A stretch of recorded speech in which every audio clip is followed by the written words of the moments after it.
বসন্ত পঞ্চমীর দিন আমাদের বাড়িতে গোটা সেদ্ধ রান্না হয়, সেই জন্য দেখো এখানে পায়েস বানানো হয়েছে। আর এই যে এখানে একটা বড় গামলাতে গোটা সেদ্ধ রান্না হয়েছে। আর এখানে আছে খিচুড়ি, আর এটা হচ্ছে লাউ দিয়ে কুল দিয়ে চাটনি। তো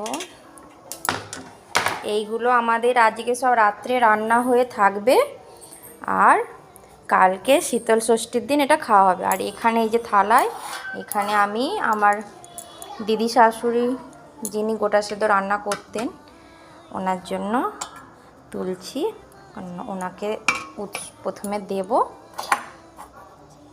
তারপরে আমরা খাবো। এইটা রাঙা আলু দিয়ে, এটা তোমার হচ্ছে কুল, লাউ, রাঙালু এইসবের চাটনি। আর এখানে আছে গোটা সেদ্ধ। তো এই যে গোটা সেদ্ধ একটু দেব, এই দিয়ে এই যে ঠাম্মা আমার দিদি শাশুড়ি